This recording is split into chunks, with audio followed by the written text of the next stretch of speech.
तो अस्सलाम वालेकुम भाइयों, क्या हाल चाल है। तो मैंने बहुत से लोगों को देखा था, उन लोग के पास एक मसला आ रहा था फायर बेस से कनेक्शन करते हुए। एक मसला आ रहा था जो कि वो बोल रहे थे कि इसमें हमारी बिल्ड डॉट ग्रेडल अलग है, उन लोग की अलग है। यूट्यूब जो हमें ट्यूटोरियल दिखा रहे हैं, तो जिस वजह से उनको मसला आ रहा था, कनेक्शन में अलग अलग तरीके के एरर्स आ रहे थे। तो दोनों मतलब जो ट्यूटोरियल की जो कोडिंग बिल्ड डॉट ग्रेडल होती है वो अलग होती है, और जो हमारी होती है वो अलग होती है। ये इसलिए हो रहा है क्योंकि फ्लटर की कुछ अपडेट्स वगैरह आने के बाद कुछ चीज़ें चेंज हुई हैं। तो सबसे अच्छा इसका तरीका है हमारे पास सी एल आई से हम कनेक्शन जब बना सकते हैं, तो हम क्यों नहीं बना रहे। तो सबसे पहले अब हमें कनेक्शन बनाने के लिए क्या करना होगा। सबसे पहले तो सॉरी, सबसे पहले हमें यहाँ पे क्या करना होगा, विंडो आर। हमें इन्वायरमेंट वेरिएबल्स में पाथ ऐड करने होंगे। दो हमारे पास पाथ है, वरना हमारे पास CLI में भी एरर आ जाता है। तो सबसे पहले आपने यहाँ पे विंडो आर करना है, ऐप डेटा यहाँ पे लिखना है। मैं इसको कमेंट बॉक्स में भी डाल दूँगा, डिस्क्रिप्शन में भी डाल दूँगा। आपने यहाँ से ओके कर देना है। ओके करने के बाद आपके पास ये ओपन हो जाए ऐप डेटा और रोमिंग। अच्छा, रोमिंग के बाद आपने क्या करना है, NPM पे जाना है। NPM पे जाने के बाद आपने यहाँ पे क्लिक करके ये सारा इसका URL जो है इसका कॉपी कर लेना है। अच्छा, उसके बाद हमें क्या कहाँ जाना है, उसके बाद हमें हमने एक और जगह खोल लिया है, ये फाइल एक्सप्लोरर। अब हम जाएंगे यहाँ पे दिस पीसी पे जाने के बाद राइट क्लिक करेंगे। राइट क्लिक करने के बाद प्रॉपर्टीज़, उसके बाद एडवांस सिस्टम सेटिंग्स में जाएंगे और यहाँ पे देखेंगे इन्वायरमेंट वेरिएबल। तो यहाँ पे इन्वायरमेंट वेरिएबल्स हमने पे क्लिक करना है और यहाँ पे देखें यूज़र वेरिएबल्स। तो हमने यूज़र वेरिएबल्स के अंदर हमने ये देखें पाथ है, हम इस पाथ पे क्लिक करेंगे और ये जो हमने यहाँ से कॉपी किया था, ये वाला URL, इसको हम कॉपी करके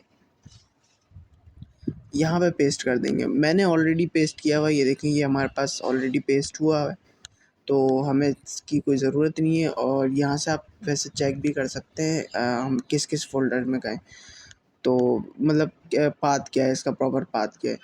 तो उसके बाद हमने क्या ओके वगैरह करना है। उससे पहले हमने एक और पाथ ऐड करना है। अब जैसे ये NPM है, हम इससे पहले आ जाते हैं, और ये रोमिंग है, इससे भी पहले आ जाते हैं। ये वाला एरो आपने प्रेस करना है, और फिर उसके बाद हम लोकल में जाएंगे। ठीक है, ऐप डेटा लोकल। लोकल में आने के बाद हम क्या सर्च करेंगे, पब सर्च करेंगे। तो ये रहा हमारे सामने पब, इस पर क्लिक करेंगे, सॉरी, इस पर क्लिक करेंगे और इस पब का जो है, उसके बाद हम कैशे में जाएंगे और यहाँ पे बिन में जाएंगे। ठीक है, बिन में जाने के बाद हमने यहाँ से इसका भी URL कॉपी करना है। URL कॉपी करने के बाद हमने यहाँ पे पेस्ट कर देना है। तो ये देखिए, मैंने बाद इसका ऐड किया हुआ है ऑलरेडी, मुझे इसकी ज़रूरत नहीं है। तो इसके बाद हमने ओके करना है, okay and then okay. So ये हमारा इन्वायरमेंट वेरिएबल सेटअप हो चुका है। और एक और चीज़ की हमें इसमें ज़रूरत पड़ेगी, वो है Node.js। इसको भी आपने इंस्टॉल कर लेना है। मैंने इसका भी एक ट्यूटोरियल डाला हुआ है एंगुलर इंस्टॉलेशन में। इसका पूरा सेटअप पड़ा है कि हम कैसे इंस्टॉल करते हैं Node.js। हमने सिंपली CMD में आ जाना है। CMD में आने के बाद हमने Node.js इंस्टॉल करने के बाद हमने यहाँ पे नोड लिखना है, node minus minus V, sorry, node minus version, may be यही है, नोड, हाँ ये देखें, हम जैसे नोड लिखेंगे यहाँ पे, ये देखें, ये हमारा वर्जन आ चुका है, Node.js v2018। सही है। तो ये हमारा, इसका मतलब Node.js इंस्टॉल है।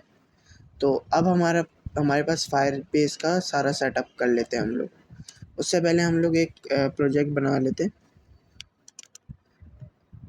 मैं एक यहाँ पे प्रोजेक्ट क्रिएट कर लेता हूँ, सॉरी, एंगुलर।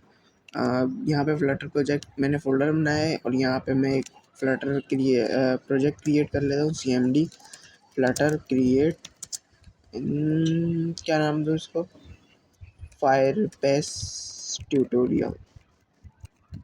ओके, सो ये हमारा फायरबेस का प्रोजेक्ट डाउनलोड हो रहा है। तो जब तक मैं इसको, बल्कि जल्दी हो जाता है, हाँ ये हो गया है, मुझे पॉज करने की ज़रूरत नहीं है।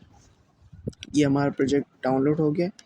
और किधर है, किधर है, किधर है, चेक कर लो किधर है।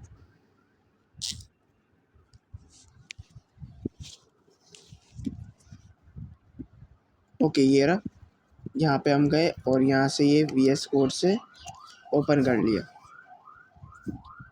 ओके, सो उसके बाद ही हमारा प्रोजेक्ट ओपन हो चुका है। और यहाँ से लिब में जाके मेन डॉट डार्ट में जाके हम ये सब डिलीट कर देंगे, हमें इसकी कोई ज़रूरत नहीं है।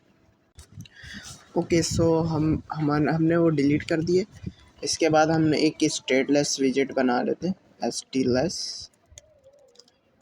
ओके, सो ये हमारा स्टेटलेस विजेट है, इसका नाम रख देते हैं। इसकी वैसे हम लोग प्रोजेक्ट अभी रन नहीं करेंगे। तो ओके, सो ये हमारा प्रोजेक्ट बन गया है। अब हमारा काम है फायरबेस में। फायरबेस हम यहाँ से क्रोम ओपन कर लेते हैं और यहाँ पे हम सर्च करेंगे फायरबेस कंसोल। और ये हमारे पास टॉप पे आ चुका है फायरबेस। फायरबेस पे क्लिक किया। ओके, सो तो हमारे पास ये ओपन हो चुका है। अब हम यहाँ से गो टू कंसोल पे जाएंगे और इसके बाद थोड़ा सा टाइम लेता है और ये हमारे पास ये ओपन हो चुका है। ओपन होने के बाद अब हम यहाँ पे एक फायरबेस का प्रोजेक्ट बनाएंगे। ठीक है, प्रोजेक्ट हम किस नाम से बनाएंगे, फायरबेस ट्यूटोरियल।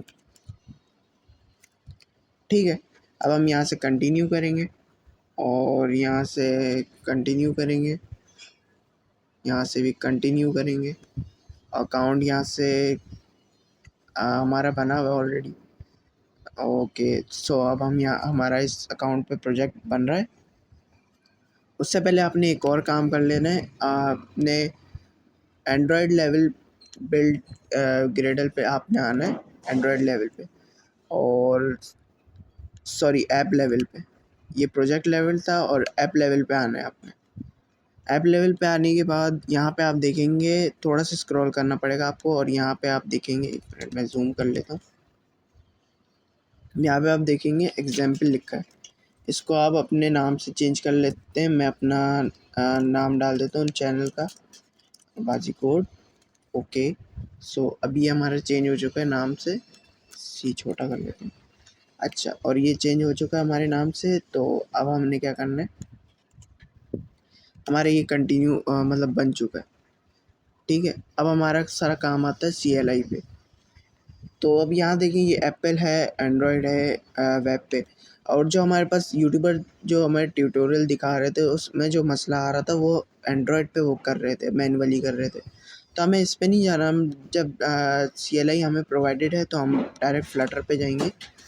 तो उसके लिए अब हमें क्या करना पड़ेगा, यहाँ पहले लिंक पे क्लिक करना पड़ेगा और उसके बाद हमें कुछ स्टेप्स फॉलो करने पड़ेंगे। तो हमारे पास देखिए Node.js, सबसे पहले हमें Node.js इंस्टॉल करनी पड़ेगी इसके लिए, और वो हम कर चुके हैं। तो अब उसके बाद हमने यहाँ पे बाय डिफ़ॉल्ट आपके पास इस पर क्लिक होगा, हमने इस पर करना है npm पे। npm पे करने के बाद हमने ये कमांड लाइन कॉपी करनी है और यहाँ पे cmd में आके पेस्ट कर देनी है। ठीक है, ये पेस्ट कर देनी है, लेकिन मैंने ये ऑलरेडी करी हुई है, मैंने डाउनलोड करके रखा हुआ है, तो मुझे इसकी ज़रूरत नहीं है। तो आप लोगों ने कर लेना, इसको थोड़ा सा टाइम लेगी, इंस्टॉल हो जाएगी। मैं एक दफ़ा CMD ओपन कर लूँ और इसके बाद अब हमने जाना है 3 continue to log in test CLI। अब टेस्ट CLI करने के बाद आपने फायरबेस से लॉगिन करना है। अकाउंट हमारा बना हुआ है और इससे लॉगिन करना है, फायरबेस लॉगिन करने के बाद ये थोड़ा सा टाइम लेगा और यहाँ पे कुछ इंटरफेस आ जाएगा हमारे पास, already logged in as. Okay, ये मेरी जीमेल आ गई है। और अगर नहीं होगा तो आपके पास आपको ऑथराइजेशन की रिक्वेस्ट आ जाएगी, तो आपने बस क्लिक करना है और वो लॉग्ड इन हो जाएगा। उसका कोई इतना बड़ा इशू नहीं है। तो इसका मतलब हमारे पास ये हो चुका है, इनिशियलाइज हो चुका है। तो उसके बाद हमने टेस्ट CLI, हाँ ये, अब हम इसको भी चेक कर लेते हैं कि हमारे पास इससे क्या होता है कि हमारे पास जितने भी प्रोजेक्ट्स बने हुए हैं उसकी लिस्ट आ जाती है। जितने भी फायरबेस के हमारे पास प्रोजेक्ट्स बने होंगे उसकी लिस्ट आपके पास अपीयर हो जाएगी। तो ये देखिए हमने अभी जो बनाया था फायरबेस का, तो ये हमारे पास ये आ चुका है, ठीक है, नाम आ चुका है, डायरेक्टरी नेम आ चुका है। ओके, तो अब हमारे पास ये हो गया। अब हमारे पास जो काम आएगा वो हमने CLI जो उस पर फ्लटर पे चलानी है, सही है। तो उसके लिए अब हमें क्या करना पड़ेगा, हमने नेक्स्ट करना है। ओके, सो अब ये इधर हमारे पास ये दो कमांड लाइन आ गई हैं। तो अगर हम वो पाथ ऐड नहीं करेंगे तो और फिर हम ये CLI चलाएंगे तो हमारे पास एरर आ जाता है। तो उस एरर को वो करने के लिए, गो थ्रू करने के लिए हमने पाथ ऐड किए एनवायरनमेंट वेरिएबल्स में। तो उसके लिए सबसे पहले अब हम टर्मिनल पे जाएंगे, मतलब सेटअप कनेक्शन सेटअप करने के लिए। सबसे पहले इसको कॉपी कर लिया। कॉपी करने के बाद अब हम आ गए हैं, ओके। सो अब टर्मिनल ओपन करना है, टर्मिनल को run terminal, new terminal, okay. तो उसके बाद हमने क्या करना है, यहाँ पे टर्मिनल पे आ गए और यहाँ पे ये पेस्ट कर दिया। तो ये हमारे पास टाइम लेगी, थोड़ा सा ज़्यादा नहीं लेगी, और ये डिपेंडेंसी रिजॉल्विंग हो रही है और ये हो गया, ठीक है। पहली कमांड हमारे पास रन हो गई और फिर उसके बाद then at the root of your, okay okay.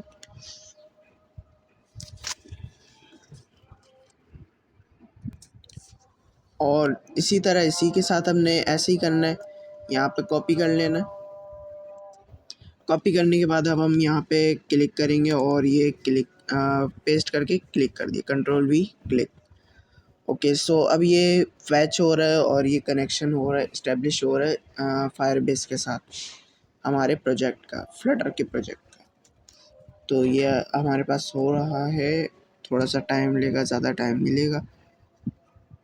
Okay, तो अब यहाँ पे हमारे पास 4-5 ऑप्शन आ चुके हैं कि आपने किस किस के साथ आपने बैकएंड अटैच करना है।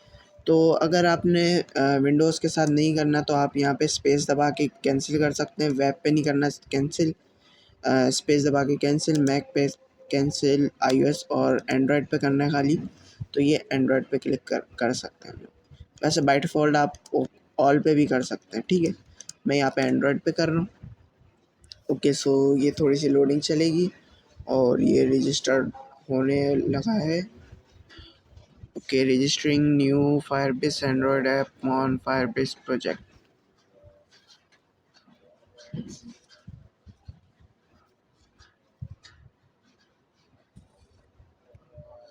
Registered a new Firebase Android app on.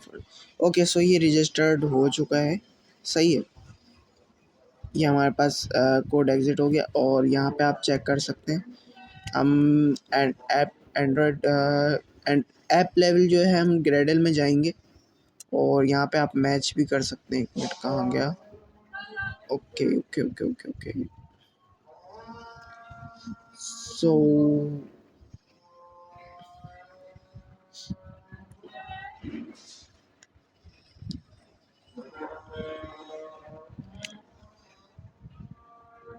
Okay, leave it. So इसको रहने दें। अब हम यहाँ पे चेक कर, हमें pubspec.yaml फाइल में आना है और जो ये हमारे पास एरर आ रहा है, ये इसका एरर जो आ रहा है, अब हमने एक डिपेंडेंसीज की गेट करनी है, पब गेट करनी है।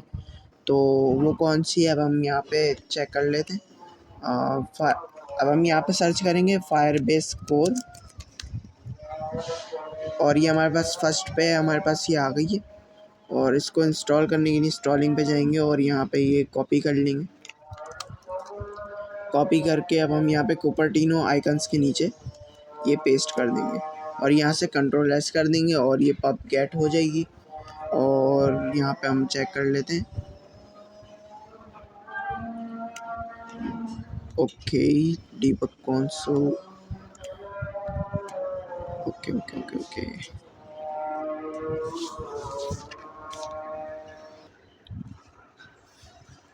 ओके, सो अब हमारे पास ये जो है कमांड एग्जीक्यूट हो गई है। ये देखें, ये हमारे पास हो गई है और एग्ज़िट कोड हमारे पास 0 आ गया। इसका मतलब हमारा एग्जीक्यूशन हो चुकी है। एग्ज़िट कोड 0 का मतलब यही होता है, एग्जीक्यूशन डन हो गई है हमारी। तो इसके बाद हमने फिर से यहीं पे आ जाना है और फिर नेक्स्ट। इसके बाद हमने ये कॉपी कर लेना है, ये इतना हिस्सा कॉपी करेंगे। कॉपी करने के बाद अब हम जाएंगे यहाँ पे जो हमारी मेन डॉट डार्ट है, कंट्रोल पे मेन डॉट डार्ट। ओके, यहाँ पे हम लोग आ गए और जो ये वॉइड मेन है ना, यहाँ पे हमने यहाँ पे ये पेस्ट कर देना है। तो हमने यहाँ से कॉपी किया था और यहाँ पे अब हमने लगा देना है एसिंग। ये एरर अभी भी आ रही है, इसलिए आ रहा है क्योंकि हमने यहाँ पे इंपोर्ट नहीं लगाई। अच्छा, जब आप इसमें आएंगे वॉइड मेन पे तो आपने ये लाइन ज़रूर ऐड करनी है, widgets flutter binding dot ensure initialized। फिर आपका जो है डेटाबेस इनिशियलाइज्ड हो जाएगा और यहाँ पे ये इंपोर्ट कर लेना।